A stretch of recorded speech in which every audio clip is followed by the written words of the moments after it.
The alarm bells rang through the research station, but Elena Martinez did not look up from her work. False alarms happened all the time at Nexus Prime. She continued studying the crystal samples from the Vega system, making notes about their strange energy patterns. "Elena, you need to see this," Jake Thompson called from his station across the lab. His voice sounded different today, worried. Elena walked over to where Jake sat, surrounded by screens showing star maps and energy readings. Red dots blinked across the displays like angry stars. She had never seen so many red warnings at once. "What am I looking at?" she asked. "Fleet movements. Massive ones." Jake pointed to a cluster of signals near the edge of the Vega sector. "These readings started 3 hours ago. The computer says there are thousands of ships moving together."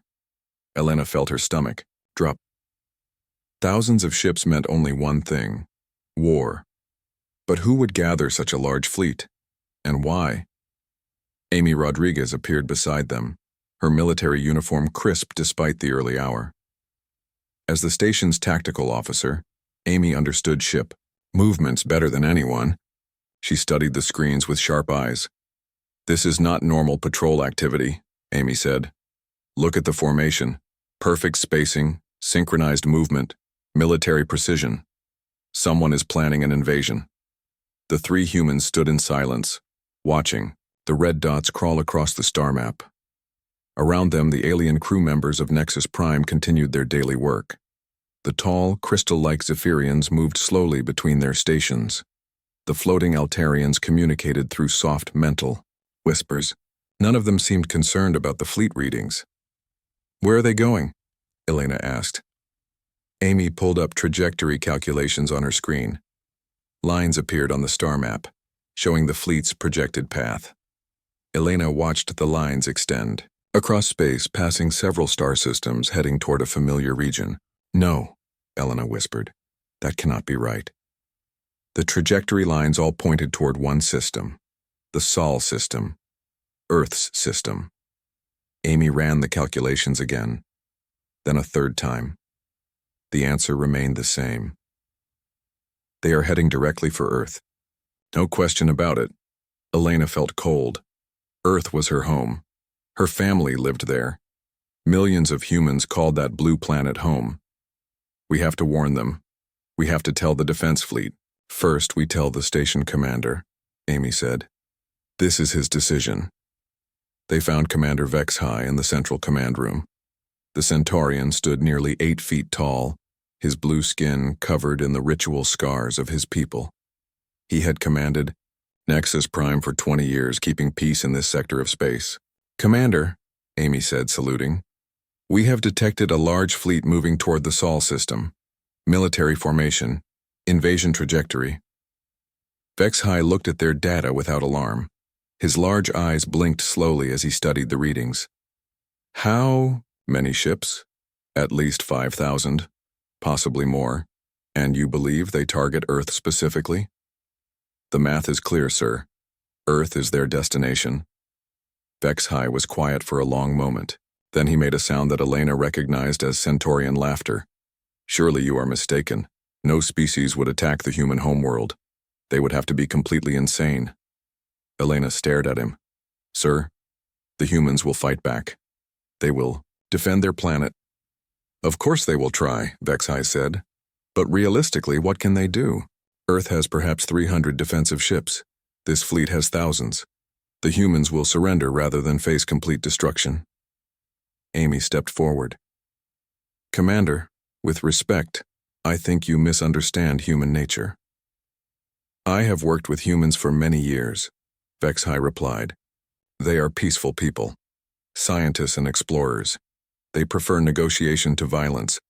When faced with impossible odds, they will make the logical choice." Elena felt anger rising in her chest. The other species in the galaxy saw humans as weak because they chose peace. They forgot that choosing peace was different from being unable to fight. "Sir," Elena said carefully, "I request permission to send a warning to Earth Defense Command." Permission granted, though I suspect this fleet targets something else in the Sol system, perhaps mining operations or research stations. Elena hurried back to the communications room. Her hand shook as she prepared the message. Jake helped her encode it for faster transmission across the galaxy. "Elena," Jake said quietly, "do you think Earth can defend itself?" Elena thought about her grandfather's stories. He had served in the colonial wars before humans joined the galactic community. He told tales of desperate battles and impossible victories. He spoke of human soldiers who never surrendered, even when facing certain death. "I think," Elena said, slowly, "this galaxy is about to learn something about humans that they forgot." The message sent, Elena returned to the command room. The alien crew members continued their work as if nothing important had happened. To them, this was just another day, another distant conflict that did not affect them. But Elena watched the red dots on the screen and remembered her grandfather's words. "Never corner a human, Elena. We are at our most dangerous when we have nothing left to lose." The Zephyrian science officer, Crystalline, approached Elena's station. Her crystal body chimed softly as she moved. "You seem distressed about this fleet movement. Do not worry. Your people will find a peaceful solution." "What if they do not? Want peace?" Elena asked. "All civilized species prefer peace to war. Your humans are very civilized." Elena nodded but said nothing. Crystalline meant well, but she did not understand. Humans were civilized now, yes. They built schools instead of weapons factories. They sent explorers instead of armies. They negotiated instead of fighting. But civilization was a choice, not a weakness. And Elena suspected the galaxy was about to see what humans chose when their home was threatened. Amy appeared beside her again. "I sent the tactical data to Earth's Defense Command. Whatever happens next, they will be prepared." "Do you think we can win?" Elena asked. Amy smiled grimly. "I think those invaders have no idea what they are about to face. They studied our peaceful expansion and our scientific achievements. But they missed the important part." "What part?" "Humans are the only species in this galaxy that still remembers how to fight a real war." Elena looked back at the screen showing the approaching fleet. Thousands of enemy ships headed toward Earth. It should have been terrifying. Instead, she felt something else. She felt sorry for them. They had no idea what they were walking into. Supreme Admiral Zarthok stood on the bridge of his flagship, watching the stars drift past through the massive viewing window. His fleet stretched behind him like a metal river flowing through space. 5,000 ships of the Dominion of Kethvar, the finest military force in the Andromeda galaxy. "Admiral," his intelligence officer approached with a data pad. "Final report on the target system." Zarthok took the pad and scrolled through the information. Sol system, third planet called Earth. Population roughly 12 billion humans. Defense fleet estimated at 300 ships. 300 ships, Zarthok repeated. Against 5,000. This will be over quickly. The humans appear to focus on science and exploration, the intelligence officer continued. They have colonies throughout their local region, but few military installations. Most of their ships are research vessels or cargo transports, Zarthok nodded. The Dominion had spent decades studying this galaxy before launching their invasion. Every species they observed followed the same pattern. Once they developed space travel, they abandoned warfare for peaceful pursuits. They built universities instead of military academies. They trained diplomats instead of soldiers. "What about their allies?" Zarthok asked. "The Galactic Council includes over 40 species, but their combined military force is smaller than ours. They have not fought a real war in over 2 centuries. They will not interfere." This pleased Zarthok. The Dominion needed new territory and resources. This galaxy offered both without serious military opposition. The humans would surrender quickly when they realized resistance was hopeless. Meanwhile, on Earth, Admiral John Carter read the warning message from Nexus Prime for the 3rd time. His office overlooked the Pacific Ocean, where fishing boats moved peacefully across the blue water. Soon those boats would see warships instead. "Sir," his aide entered the room. "The Defense Council is assembled." Carter walked to the briefing room where Earth's military leaders waited. General Patricia Hayes commanded the ground forces. Admiral Steve Murphy led the orbital defense platforms. Colonel Ryan Bell managed the colonial militias. "Ladies and gentlemen," Carter began, "we are about to be invaded." He activated the holographic display showing the approaching HFY fleet. The assembled officers studied the data in silence. 5,000 enemy ships against Earth's defense force of 300. The numbers looked impossible. "Recommendations?" Carter asked. "Evacuation," General Hayes said immediately. "Get the civilians off-world before the shooting starts." "Negotiation," Admiral Murphy suggested. "Maybe we can find a diplomatic solution." Carter listened to their suggestions, then activated his communication system. "Open channel to all human colonies, all ships, all stations, priority Alpha." The channel opened, connecting him to every human settlement across 50 star systems, mining colonies in asteroid belts, research stations orbiting distant stars, explorer ships mapping unknown regions, military bases guarding the frontier. "This is Admiral Carter, Earth Defense Command. Code Omega. All vessels return to Sol immediately. This is not a drill. Code Omega." The signal every human learned in school but hoped never to hear. It meant only one thing: Earth was in danger. Dr. Paul Bennett, Earth's chief military strategist, stood up from his chair. Unlike the other officers, he was smiling. "Admiral," Paul said, "I think the enemy made a mistake." "What kind of mistake?" "They studied our peaceful expansion and scientific achievements, but they missed something important. We are the only species in this galaxy that still maintains military training for our entire population." Carter nodded slowly. Every human child learned basic military skills in school. Every adult practiced with weapons once a month. Every colony had defensive plans and hidden weapon stockpiles. These traditions dated back to humanity's violent past, maintained even after joining the peaceful galactic community. "You think we can actually fight them?" General Hayes asked. "I think," Paul replied, "they have no idea what they are about to face." Across human space, the response to Code Omega was immediate.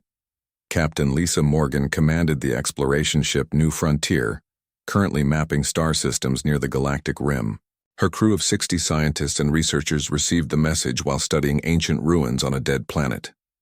"Captain," her chief engineer reported, "the crew is already modifying our equipment." Lisa walked through her ship and saw the transformation beginning. Archaeological drills became plasma weapons. Survey drones carried explosive charges. The geology lab produced ammunition from mineral samples. "How long until we reach Earth?" she asked. 2 weeks at maximum speed. Make it 10 days. Strip everything non-essential." Similar scenes played out across the galaxy. Mining ships began converting their equipment into weapons. Colony ships started manufacturing military supplies. Research vessels activated experimental systems that were never supposed to be tested. Captain Rick Sullivan commanded the heavy cruiser Defiant, one of the few dedicated military ships in the human fleet. His vessel patrolled the outer colonies, protecting them from pirates and raiders. When the Code Omega signal reached him, he was investigating strange energy readings near the Centauri system. "Set course for Earth," he ordered. "Maximum speed." "Sir," his tactical officer said, "we will arrive 3 days before the main fleet." "Good. We can scout the enemy and gather intelligence." Rick had studied every known military force in the galaxy. The Dominion of Kethvar was impressive on paper. Advanced technology, superior numbers, professional soldiers. But they had one weakness. They fought like civilized beings. Humans remembered a different kind of warfare, the kind where survival mattered more than honor, where victory justified any sacrifice, where losing meant extinction. Back on Earth, Admiral Carter reviewed the incoming fleet movements. Ships poured toward Sol from every direction. Military vessels, cargo haulers, passenger transports, mining barges. Anything that could carry weapons and reach Earth in time. "Admiral," his communications officer announced, "we are receiving response. Messages from the colonies." The messages flooded in. Colony governors pledging their support. Ship captains reporting their estimated arrival times. Military commanders requesting weapons and ammunition. Scientists offering experimental technologies for the battle. But one message caught Carter's attention. It came from the asteroid mining station Beta 7, commanded by engineer Tony Rodriguez. Admiral Carter, the message read, "We cannot leave our position to assist Earth directly. However, we have been modifying our mining equipment per military protocols. When the enemy arrives, they will find some unpleasant surprises waiting in the asteroid belt." Carter smiled. The mining stations could not abandon their positions, but they could turn their installations into weapons platforms. Suddenly, the asteroid belt became a defensive line instead of empty space. General Hayes approached his desk. "Admiral, the evacuation ships are ready. We can start moving civilians immediately." "Belay that order," Carter replied. "Sir, the civilians stay. If we evacuate Earth, we lose. But if our people are here fighting for their homes and families, we cannot lose." Hayes looked uncomfortable. "Admiral, the casualties will be enormous." Carter stood and walked to the window. The peaceful ocean stretched to the horizon, unmarked by war. Soon, that would change, but Earth would remain human. "General," he said, "send word to every human settlement. Tell them what we face, then ask them what they choose, evacuation or victory." The responses came back within hours. Every colony, every station, every ship gave the same answer: victory. The emergency session of the Galactic Council convened on the capital world of Harmony Prime. Representatives from 43 species gathered in the Great Assembly Hall, their various forms creating a rainbow of colors and shapes under the crystal dome. Ambassador Helen Brooks sat at the human delegation table, watching her alien colleagues file into their seats. The Zephyrians chimed softly as they moved. The gaseous nebulans floated in their containment suits. The insectoid hegemony representatives clicked their mandibles in quiet conversation. Council Speaker Thylon of the Ethereal Communion called the session to order. Her voice echoed through the hall like wind chimes in a gentle breeze. "We gather to address the crisis in the Sol system," Thylon announced. "An unknown fleet approaches Earth with apparent hostile intent. We must decide how the galactic community should respond." Representative Vorth of the Aquatic Federation spoke first. His translation device converted his underwater speech into standard galactic. "Economic sanctions against this dominion of Kethvar should be sufficient. Cut off their trade routes and they will reconsider their aggression." Murmurs of agreement rippled through the assembly. The avian Skywards delegation ruffled their feathers approvingly. The plant-like botanists swayed their branches in harmony. "A technological blockade would be more effective," suggested the hegemony representative. "Deny them access to galactic networks and advanced equipment." Helen watched this discussion with growing amazement. These beings truly believed that economic pressure would stop an invasion fleet. They had forgotten what war actually meant. "Perhaps a diplomatic mission," offered the Centaurian delegate. "Send negotiators to speak with this Admiral Zarthok. Find out what he wants and offer a peaceful alternative." "Violence is an outdated solution," Thylon agreed. "Surely rational beings can resolve this matter through discussion." Helen stood up. The hall fell silent as all eyes turned to her. She looked around at the faces of her allies, seeing genuine confusion in their expressions. "You are thinking like civilized beings," Helen said, her voice carrying clearly through the dome. "The Kethvar are invaders, and humans remember how to deal with invaders." "Ambassador Brooks," Thylon said gently, "violence only creates more violence. Your people are intelligent. They will find a peaceful solution." Helen laughed, surprising herself and everyone else in the hall. "Council Speaker, with respect, you do not understand what you are saying. These invaders are bringing 5,000 warships to attack our home. They want to conquer Earth and enslave or kill our people. There is no peaceful solution to genocide." The word genocide created a stir throughout the assembly. The botanists rustled their leaves nervously. The Aquatic Federation representative released concerned bubbles from his suit. "Surely that is an exaggeration," said the Zephyrian delegate. "No species would attempt complete destruction of another civilization." "Then you have never studied human history," Helen replied. "Or your own, for that matter." Every species in this room evolved through competition and conflict. The difference is that you forgot. We remember. Meanwhile, in the Sol system, Captain Rick Sullivan watched the first HFY scouts probe the outer defensive perimeter. His ship Defiant hung in space near Pluto, hidden among the ice chunks of the outer system.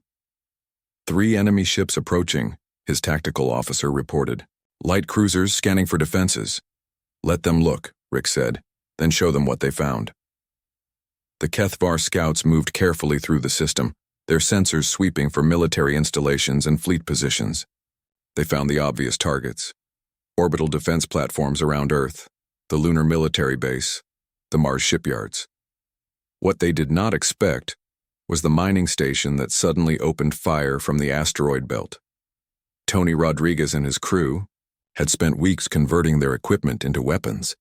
When the enemy scouts passed within range, the mining station hit them with converted plasma drills and explosive charges meant for breaking apart asteroids. The lead scout ship exploded immediately. The second took critical damage and began drifting. The third tried to escape but found its path blocked by what appeared to be a cargo hauler. Pilot Sarah Williams commanded the converted freighter Lucky Strike, normally used for hauling supplies, between colonies.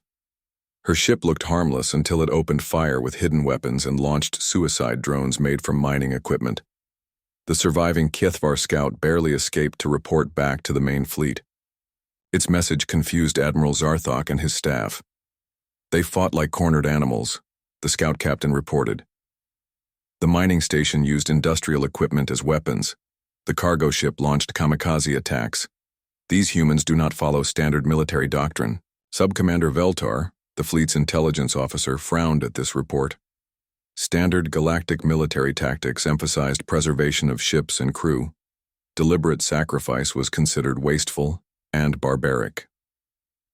Perhaps they were defending vital installations, Zarthok suggested.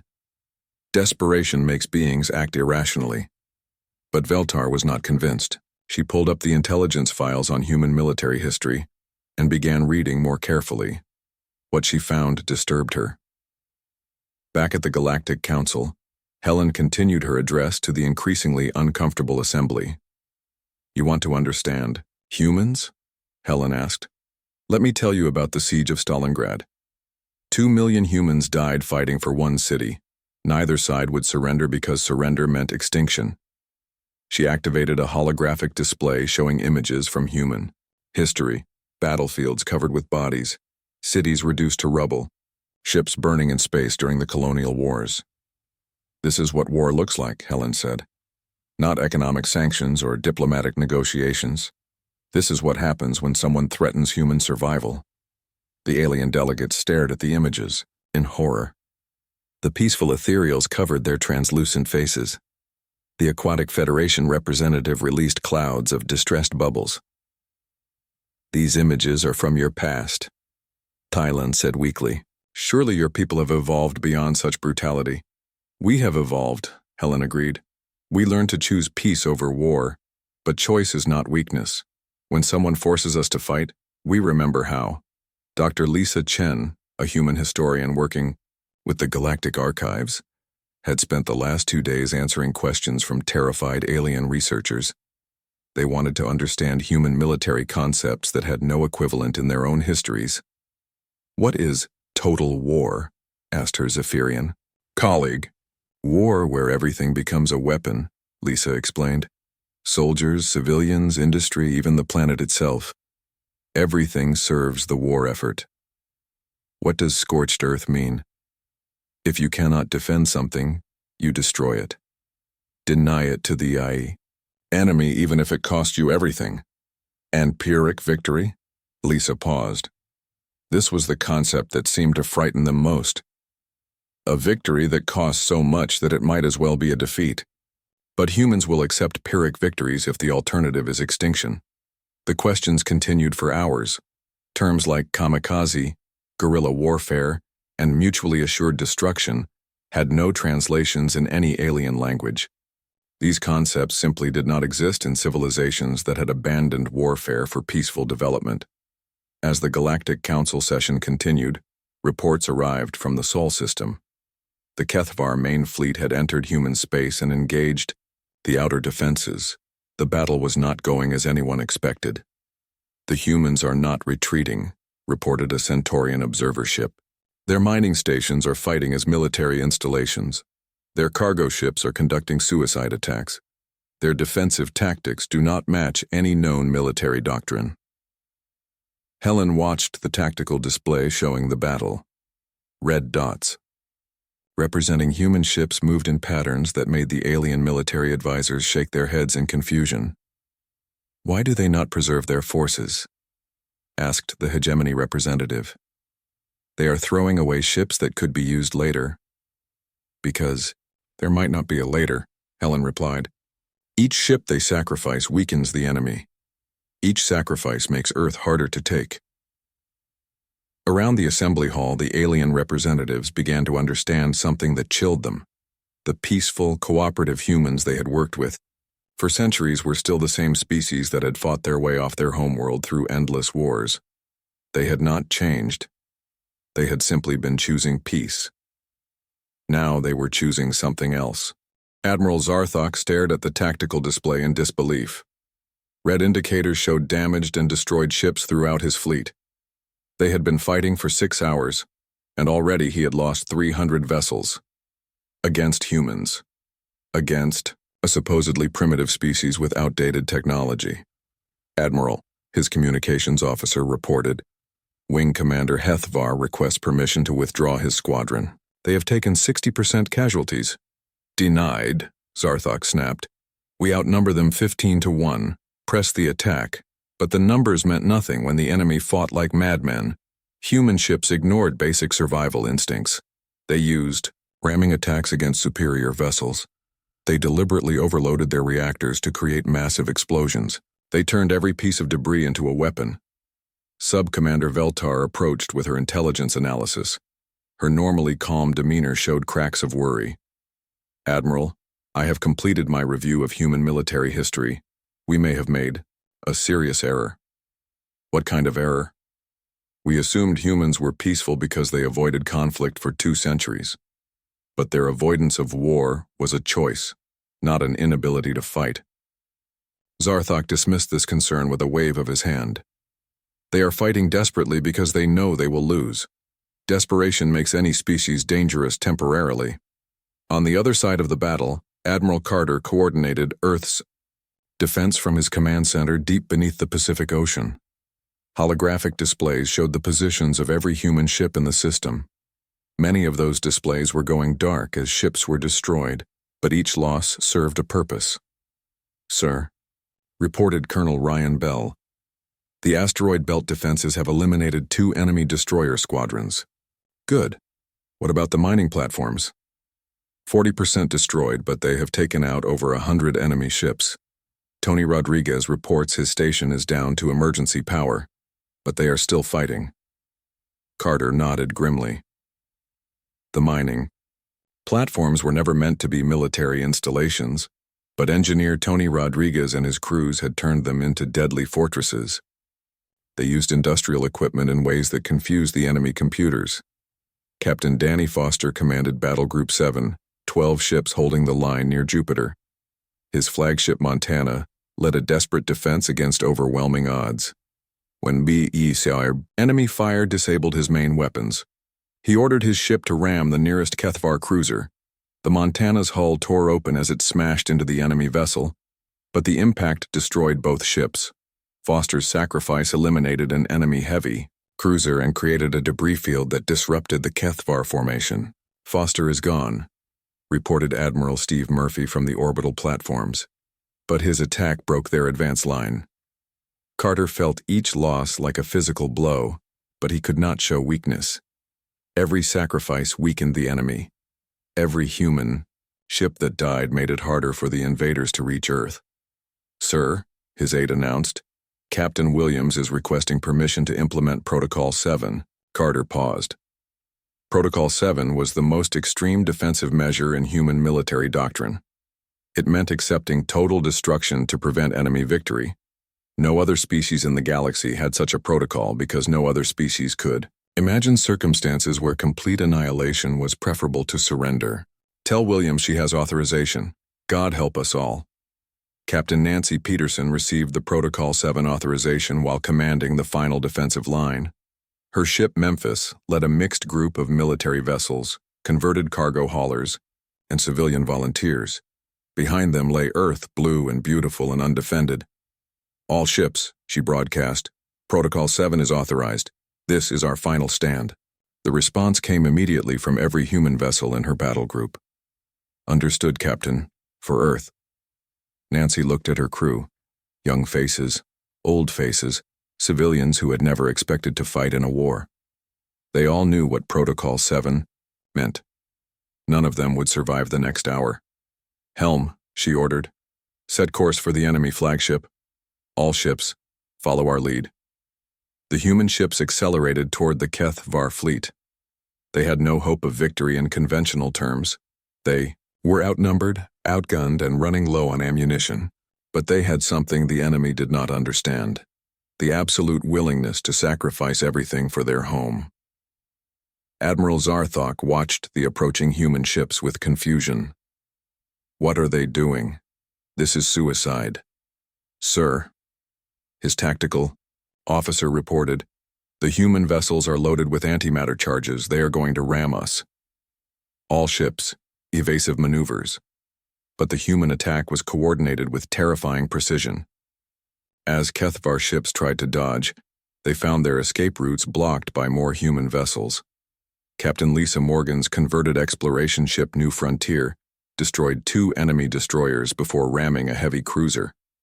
The explosion lit up space like a new star. Pilot Sarah Williams guided her converted freighter into the heart of the enemy formation.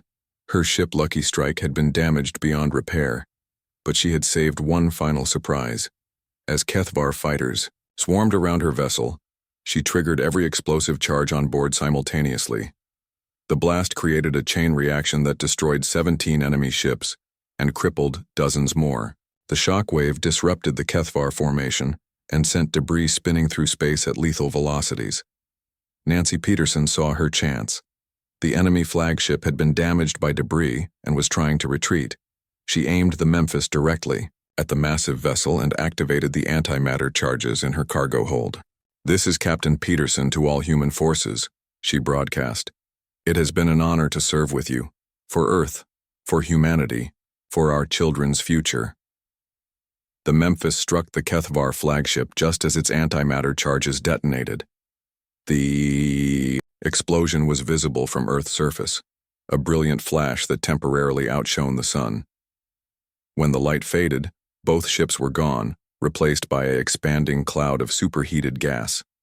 But the explosion did more than destroy the enemy flagship. The energy release created a temporary gravitational anomaly that pulled in nearby ships and debris. The center of the HFY fleet collapsed into chaos as vessels were dragged into the artificial maelstrom. Sub-Commander Veltar found Admiral Zarthok standing before the main viewer, staring at the destruction. Half their fleet was gone. The survivors were scattered and demoralized. The humans had lost even more ships, but they kept fighting with undiminished fury. Admiral, she said quietly, I recommend immediate withdrawal. Withdrawal? Zarthok's voice cracked. We still outnumber them. Sir, please look at the tactical analysis. The humans are not trying to win a conventional victory. They are trying to make conquest too expensive to sustain. Every ship we lose here weakens our entire empire. Zarthok studied the displays showing his remaining forces. 3,000 ships, down from 5,000. But more importantly, his crews were shaken. They had never faced an enemy that treated death as just another weapon. What kind of species fights like this? He whispered. A species that evolved through constant warfare, Veltar replied. A species that learned survival sometimes requires accepting extinction as an alternative to defeat. Around Earth, the surviving human defenders prepared for the final assault. They had lost most of their fleet, but they had proven something important. Earth could not be taken cheaply. The price of conquest would be higher than any sane military commander would pay. Admiral Carter received reports from across the system. The asteroid belt defenses were nearly gone. The Jupiter perimeter had collapsed. The outer colonies were evacuating their military equipment to Earth for a final stand. But something had changed in the enemy fleet. The Kethvar ships were pulling back, forming defensive formations instead of attacking. Their advance had stopped just short of Earth's inner system. "Sir," his communications officer announced, "we are receiving a transmission from the enemy flagship. Admiral Zarthok requests a ceasefire to discuss terms." Carter smiled for the first time in days. The galaxy was about to learn an important lesson about humanity. They were not the strongest species, or the most advanced, or the most numerous, but they were the most dangerous when cornered, and everyone in the galaxy was about to remember why. 3 months after the battle, Dr. Elena Martinez returned to Nexus Prime to find everything changed. The alien crew members who had once worked beside her with casual familiarity now maintained careful distance. They were polite, professional, and quietly afraid. "Elena," Jake Thompson greeted her at the docking bay. "How was your leave on Earth?" "Strange," she replied honestly. "Everyone treats us differently now. The Centaurian trade delegates bow when they see human ships. The Zephyrian scientists request permission before entering human quarters." They walked through the station corridors together. Elena noticed how conversations stopped when they passed.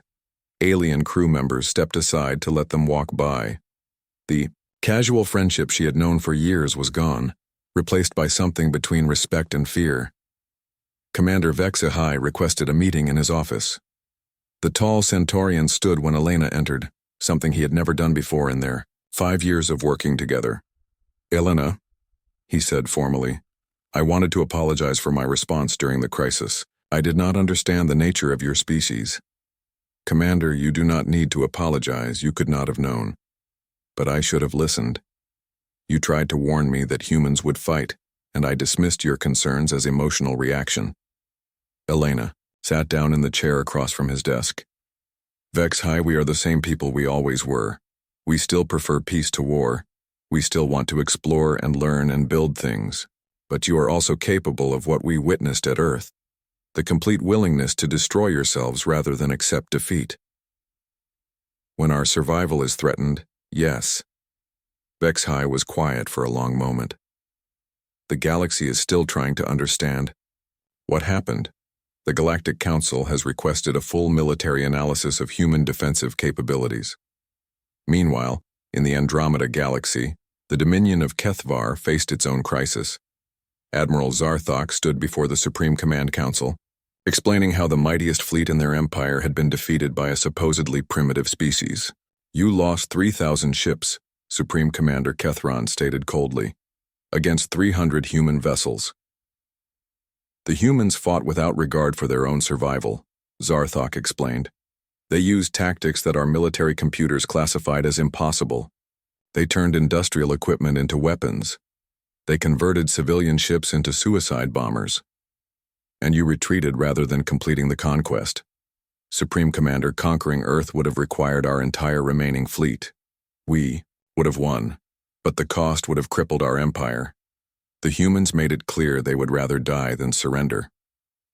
Sub-Commander Veltar presented her complete analysis of human military history to the Council. The document ran to over 1,000 pages, detailing centuries of human warfare from primitive tribal conflicts to interstellar colonial wars. "This species," she concluded, "evolved through constant warfare. Every advance in their civilization came through military necessity. They joined the galactic community not because they were weak, but because they chose peace after mastering war." Supreme Commander Kethron studied the report in silence. The Dominion had conquered dozens of species over the centuries, but always against opponents who surrendered when defeat became inevitable. Humans appeared to have no concept of inevitable defeat. "What is your recommendation?" Kethron asked. "Avoid human space entirely," Veltar replied. "Mark their territory as forbidden. Find targets elsewhere." Back on Earth, Admiral Carter sat in his office overlooking the Pacific Ocean. The water was peaceful again, unmarked by the orbital debris that had fallen during the battle. But everything had changed. Ambassador Helen Brooks appeared on his communication screen from the Galactic Council headquarters. John, she said, the Council has reached a decision about humanity's status in the galactic community. What kind of decision? Autonomous territory status. No species may enter human space without explicit permission. No military vessels may approach our colonies. No enforcement actions may be taken against human settlements. Carter frowned. That sounds like isolation. It is protection, Helen corrected. The other species are afraid of us now. They saw what humans do when threatened, and they want to make sure we are never threatened again. The irony was not lost on Carter. Humans had joined the galactic community seeking friendship and cooperation. Now they had both, but at the cost of being treated as dangerous predators that needed careful management. Dr. Paul Bennett entered Carter's office carrying a stack of reports. Admiral, you need to see these intelligence summaries. What are they? Communications intercepts from across the galaxy. Every major power is reassessing their military doctrines based on human tactics. The hegemony is studying our ramming attacks. The Aquatic Federation wants to understand our industrial warfare concepts. Carter read through the reports with growing amazement.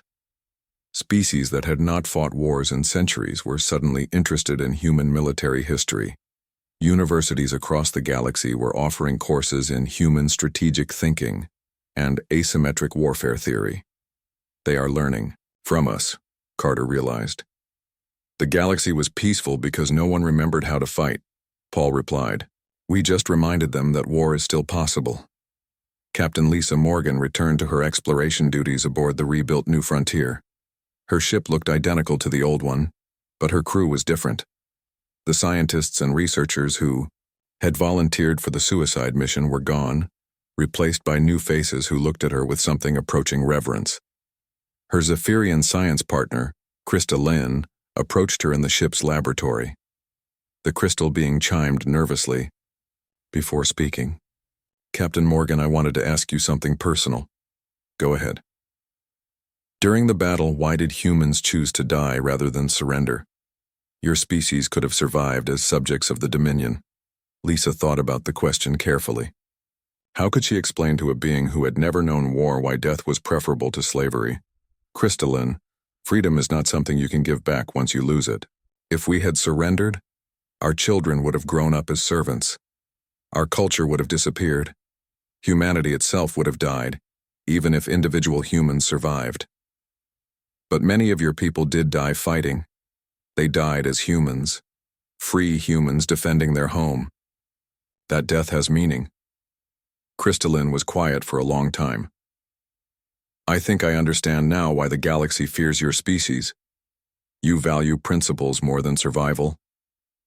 Sometimes, Lisa agreed, when the principles are important enough. 6 months after the battle, the first human colony ship in decades left Sol system. The Horizon carried 10,000 settlers toward a newly discovered world beyond the galactic rim. But unlike previous colony missions, this ship traveled with a military escort and carried enough weapons to defend itself against any threat. The galaxy watched this expansion with nervous attention. Humans were no longer the peaceful explorers they had been. They were still scientists and builders and dreamers, but they were also warriors who had proven they would fight to the death for their beliefs. Admiral Carter received a final report about the Kethvar Dominion. Intelligence sources confirmed that their empire had canceled all expansion plans and was focusing on internal security. The defeat at Earth had shaken their military confidence and created political instability throughout their territory. They will not bother us again, Carter told his staff. But someone else will eventually test us. The galaxy now knows what humans are capable of, but there are always new threats beyond the rim. General Patricia Hayes nodded agreement. Should we prepare for another invasion? We should prepare for peace, Carter replied. But remember that peace is something we must be ready to defend. The final scene played out in a school on New Terra, humanity's newest colony. Children learned about art and science and mathematics, just as human children always had. But they also learned basic military skills and studied the Battle of Earth. Teacher Mary Collins explained to her young students why the battle was important. The galaxy learned something about humanity that day, she said. We are not violent, by nature. We choose peace whenever possible. But when someone threatens our freedom, our families, our future, we remember what our ancestors knew. What did they know? Asked a young student. That some things are worth fighting for, that some things are worth dying for, and that humans will never surrender as long as we have a choice. The children nodded solemnly, understanding that they carried a great responsibility. They were the future of humanity, and that future would be peaceful only as long as they remained strong enough to defend it. The galaxy had learned its lesson. Humans were peaceful by choice, not by weakness. And that choice came with the absolute willingness to abandon peace when survival demanded it. Peace through strength. It was the human way, and now it was the galactic way too.